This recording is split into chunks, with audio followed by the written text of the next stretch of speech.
Hello बच्चों, चलिए प्रश्न को देखते हैं। प्रश्न है, उचित उदाहरणों से समझाइए प्रतिलोह चुंबकत्व।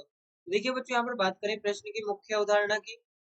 मुख्य अवधारणा, तो बच्चों यहाँ पर ये ऐसे पदार्थ होते हैं जो कि यहाँ पर हम कह सकते हैं कि वे पदार्थ जिनमें अयुग्मित इलेक्ट्रॉन उपस्थित हो, फिर भी ये चुंबकीय गुण प्रदर्शित नहीं कर पाते, क्योंकि बच्चों यहाँ पर इनका जो यहाँ पर चुंबकीय आघूर्ण होगा वो शून्य होगा। तो देखिए हमारे पास में जो प्रतिलोह चुंबकीय पदार्थ होते हैं, वे पदार्थ जिनमें अयुग्मित इलेक्ट्रॉन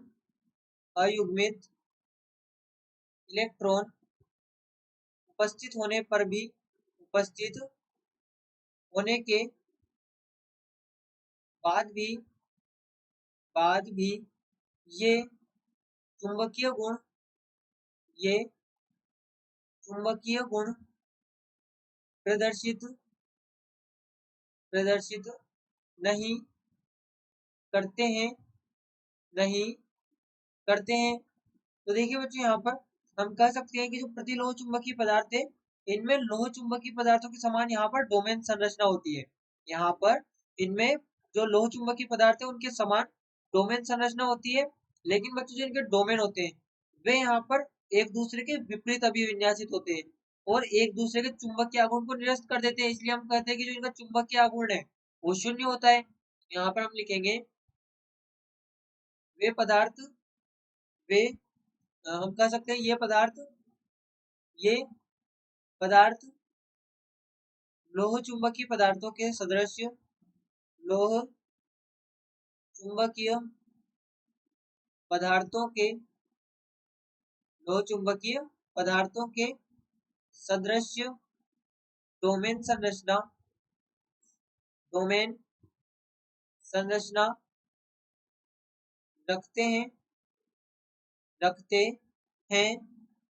और बच्चों यहाँ पर इनमें जो डोमेन होते हैं ये एक दूसरे के विपरीत अभिविन्यासित होते हैं।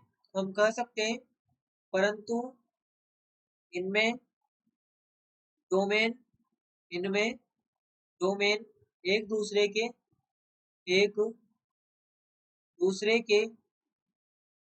विपरीत अभिविन्यासित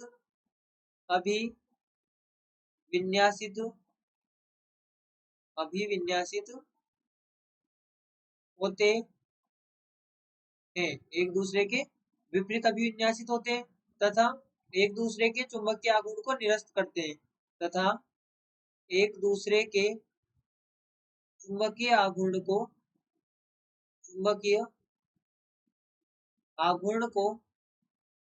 निरस्त कर देते हैं जिससे इनका चुंबकीय आघूर्ण शून्य हो जाता है। इनका चुंबकीय आघूर्ण शून्य हो जाता है।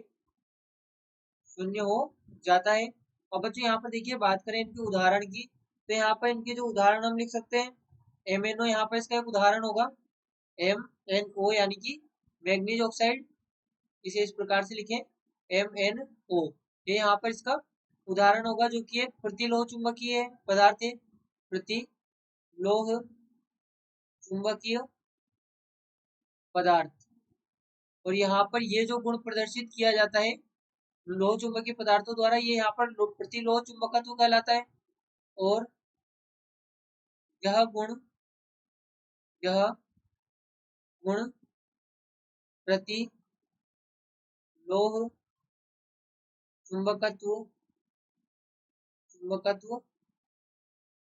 कहलाता है। बच्चों हमने समझा यहाँ पर प्रतिलोह चुंबकत्व के बारे में। आशा करते हैं आपको प्रश्न समझ आया होगा। धन्यवाद।